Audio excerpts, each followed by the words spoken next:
Shabbat Shalom.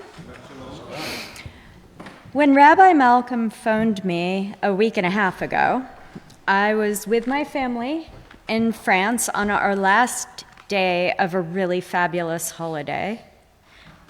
I assumed he had information about someone interested in joining the High Holiday Choir, or maybe he wanted me to play flute at a service. I was genuinely shocked when he asked me to give the Devar Torah this evening.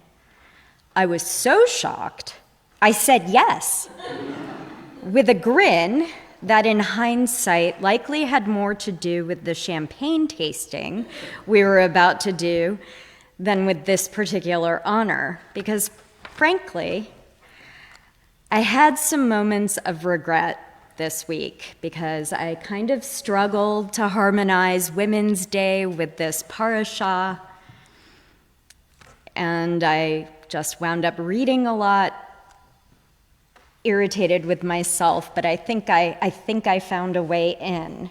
But I just want you to know that when I said yes, I did not know the following: what Women's Day is and what the parsha was about.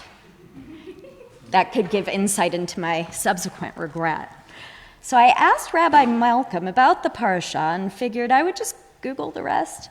He gave me an overview. The portion, Va'et Hanan, is kind of Moses' last words, and it restates the 10 utterances.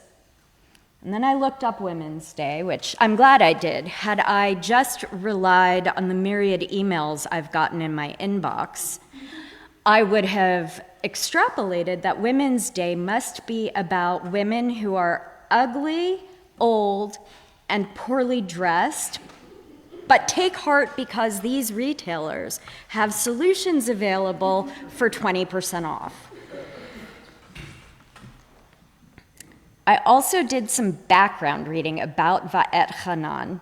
I didn't want to just leap in and rely on my own ability to understand the portion.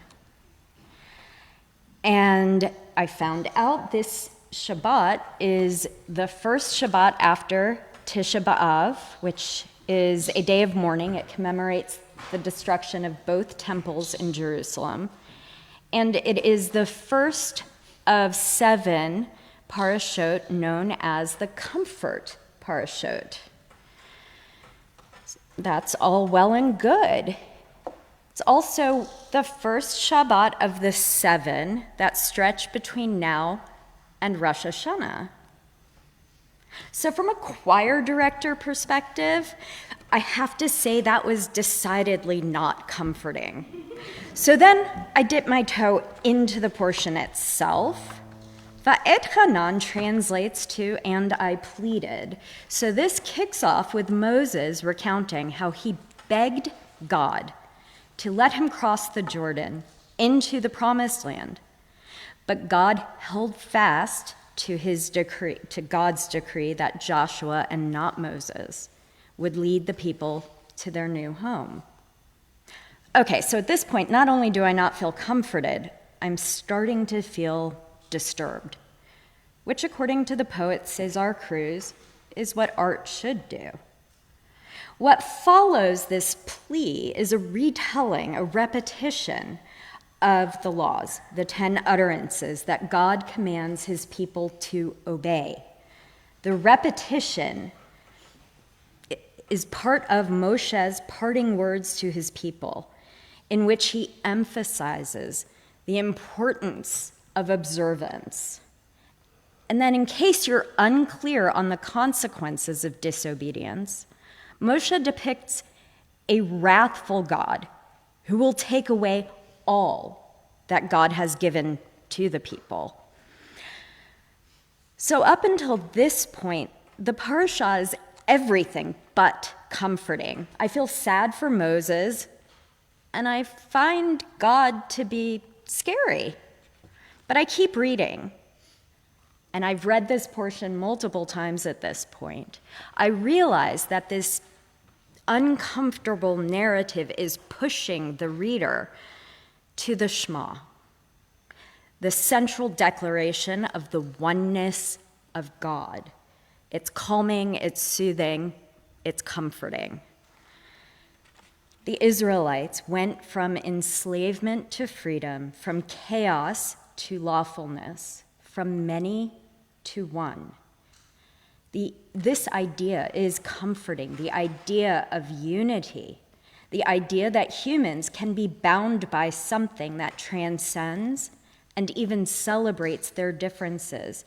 That is a comfort in an increasingly fractured world. But what does this have to do with Women's Day? So we go back to my struggle, my regret. I really was struggling to make a connection. So again, I read multiple sources, and I found out that on the 9th of August, 1956, a group of 20,000 women marched to the Union Building in Pretoria to protest the pass laws that required Black people to carry permits when they went into white areas. The leaders of the march delivered to the Prime Minister petitions with a total of over 100,000 signatures, after which the protesters stood quietly for about a half an hour. And then they started to sing a song whose lyrics translate to, "Now you have touched the women, you have struck a rock."